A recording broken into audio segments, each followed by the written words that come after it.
All right. Good morning. Today we're here to announce charges for one individual in the Edding Street mass shooting, triple homicide. There were numerous non-fatals, but I am going to go over the incident just to make sure everybody has information. The investigation's been going for about a month now, so we have a lot more information that we can confirm. Some of it's known, some of it may not be. So back on 7/7 at approximately 12:57 a.m., police responded to the 1500 block of South Edding for numerous gunshot victims. When they arrived, there were 12 shooting victims. 3 of them were fatal. Zaire Wiley, 23-year-old male from West Philadelphia. Jason Reese, a 19-year-old male, also from the West Philadelphia area. And Aziz Harris, 24-year-old male, who was residing in North Philadelphia area, were all shot and killed in that incident. There were 9 additional non-fatal shooting victims that day, ranging in age from 15 to 24. There were 2 females and 10 males among the 12. And out of those 9, all of them are now stable and all of them are out of the hospital. So just so you, if you don't remember, I think it was said in the past when we talked about this, there was over 140 pieces of ballistic evidence that were part of this crime scene. We now know through forensic analysis that there were 13 separate guns fired that day or that evening. All right? That included, there were 9mm ballistics, there were 40 caliber, 45 caliber, and 10mm evidence casings at that scene. And we now know there were 13 different weapons. So that involves a lot of investigative work to figure out which guns were connected to what shooting. And our forensic people have been working tirelessly for weeks now to put some of this together. So just to give you a little history of this incident and what all happened there, the night before, really Saturday, about 5 o'clock, there was a social media initiated gathering on that same block. It was for some kind of birthday party, they called it, but they were coming in there to meet up from all different sections of the city. At that particular gathering, there was 100 to 200 people. The police were called to disperse the crowd. There were some individuals that were continued to act recklessly. In fact, they jumped on police cars, and there were 2 people arrested for assault on police that day. All right, we collected a lot of social media evidence that day, and that's going to play right into what I announced later on today. Police, that social media evidence was used as we move forward into the next incident. So that particular party, that gathering, continued to the next day. They decided to re-announce it and re-meet up in that same block. And that's what was going on the evening where these people were there. We believe about the same amount of people were there, between 100 and 200 people had gathered on that block. So what we know now is that there was no argument or no opposing party. We believe that one individual that was amongst their group had fired a gun. We believe it may have been in the air.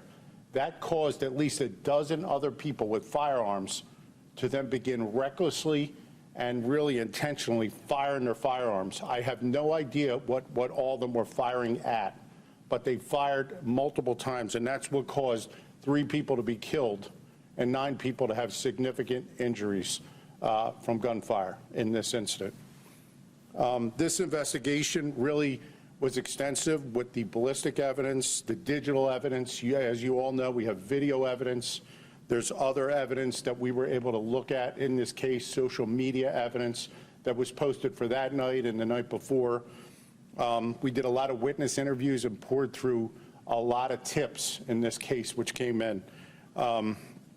The forensic group, not only the FIU group, but our chem lab took a lot of forensic evidence from that scene, and it's still part of this active investigation. Based on that, yesterday's date, we served a search warrant in the West Philadelphia area, and we arrested 22-year-old Terrell Frazier. All right, Frazier is going to be charged with homicide, 3 counts of murder. 9 counts of attempted murder and aggravated assault, causing, risking, and catastrophe, recklessly endangering another person, really 12 counts of that, riot, violation of Uniform Firearms Act, conspiracy, and possession of instrument of crime.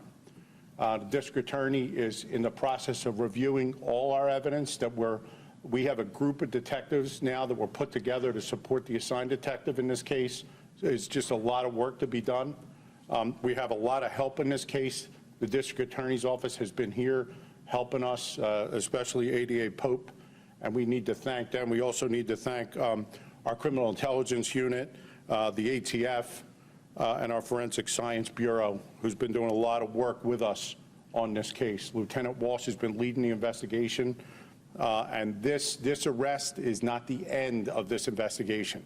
We have, like we said, there were 13 guns. There's a lot more work to do. We are very close on a few others, and we believe other charges are forthcoming.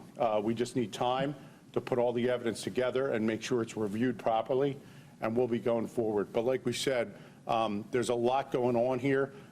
They're now amongst themselves, and I know a lot of you have told me, you've talked to me, there was no opposing party. They're shooting amongst themselves really recklessly and carelessly, and it caused all this damage in this case. So it's something we're working towards getting to the bottom of and identifying every single person that was out there either carrying a gun illegally or firing that gun as part of this case.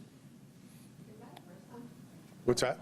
Is that a first for you, 13 guns fired for seemingly no reason, and if so, what's your message? I don't know if I've ever seen contagious gunfire like this among one party. Maybe in two people shooting at each other, then others start joining in. But this particular case, we really don't have an argument. We don't have an opposing party. They're just firing a gun indiscriminately. And you could really see that on the porch video. You don't even know where those bullets are going. We were trying to figure that out too. Do you think Mr. Frazier was on the porch? We don't. We think he was across the street. He's one of the images you see firing a gun across the street. That's the other thing I want to say. We put up very good pictures of those individuals on the porch. We have some good leads, but we still need help with this case. They're very identifiable images we put out. We need people, if you know who they are, to call us, because this is going to come around very quickly, and anybody who has any culpability, we're going to make sure that they're held accountable. Does Frazier have a criminal background, and was he able to possess a firearm?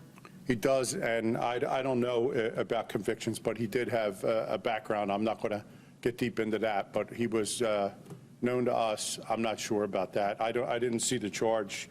He does have violation of Uniform Firearms Act charges. I don't know if they're. I'm not sure.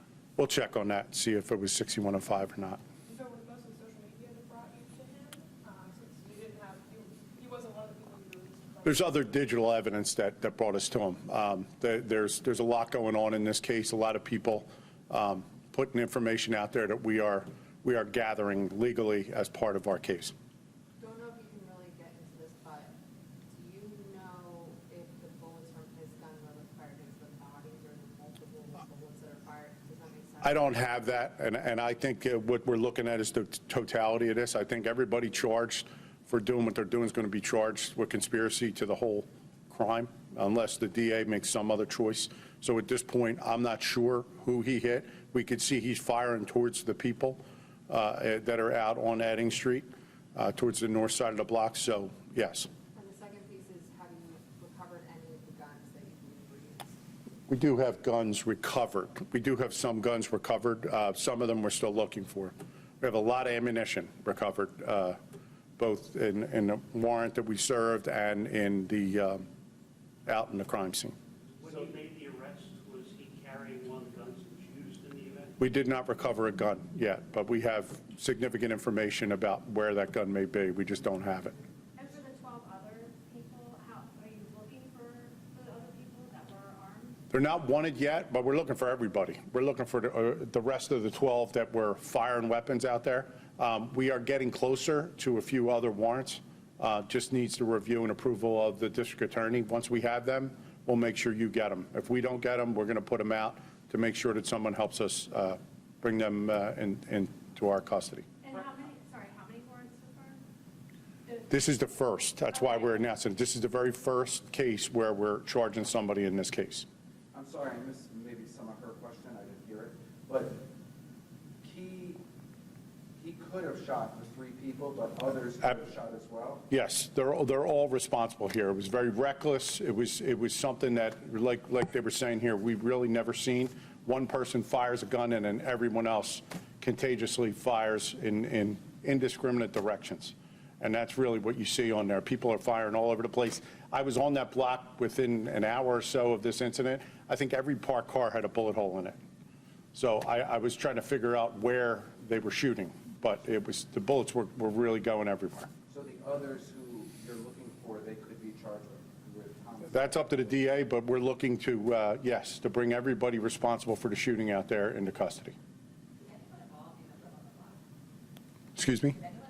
I did not see any address on the block. Doesn't mean they're not staying there or didn't have some connection to the block. I don't know. Do you think any of the victims targeted? I'm going to pause on that right now, all right? Until we get to the next person. This individual, no. One of the things I wanted to bring up, because I brought up the night before, is that there were a lot of social media images being bandied about from the incident the night before, and Mr. Frazier was the individual jumping on the police car the night before. So we got that from different cell phones, and it was posted with his name and picture all over it. We also have some better images of him walking around, but he was the individual on, I guess it would have been 7/5, Saturday evening, when the police responded, who jumped on top of the police car. In that. I didn't see the charge for that, but I could see if there's definitely damage to that, we'll definitely do that. But there were 2 individuals that assaulted officers that were charged that night. Are you sure it's 13 people? You said 13 guns. 13 guns. So I said every other person. It could be up to a dozen more people, but I don't know. Someone could have had 2 guns in their hand. You never know. That's what I'm saying. I mean, the police, tried to disband the party the night before. It was all over social media again the following night. Should officers have broken this party up sooner before it got to Well, this point? they made an attempt to do that the night before, and they did it without, obviously any loss of life. I think some of these things occurred and outside of them not being able to monitor it so quickly. So I can't answer for, our criminal intelligence unit's pretty good at picking those up, because I get the alerts, there's something going on here, there, whether it's a car meet or juveniles moving around or others that are gathering, so the officers can better deploy. It's just, it's something that we're looking at. I'm sorry. Sure. It's Terrell,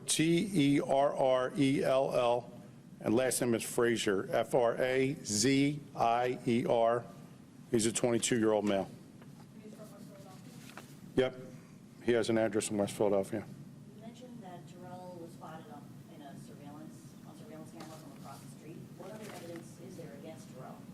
Well, I'm not going to get deep into the evidence. There's digital evidence we recovered, other digital evidence that's going to be part of the prosecution, so I'm not going to lay that out. You'll hear more about that in the future, that led us to believe that he was firing a weapon that day. All right? Do you have his birth date in front of you? Excuse me? Do you have his birth date in front of you? Is it I could find it for you. I could find it for you before I go. If not, The 3 victims who died, would you be able to spell their names too? sure. Tom, do we have his date of birth on here? Date of birth, yeah, I'll get it For for you. the defendant. I'm looking, I don't see it. So I'll do the decedents first. Zaire, Zahir Wiley, Wylie. That was the 23-year-old. Jason Reese, Jason Reese, Reese. He's a 19-year-old. And Aziz, Aziz Harris, Harris. Aziz is the one that was in the wheelchair in the middle of the street. I'm sure you had seen some of the images that he was out in the street, right by the car, middle of the street. All right? I'll get you the date of birth. Somebody's looking for his date of birth. The lieutenant's looking for it. Thank you. All right? Thank you. And Public Affairs, as soon as his picture's available, we'll release the picture.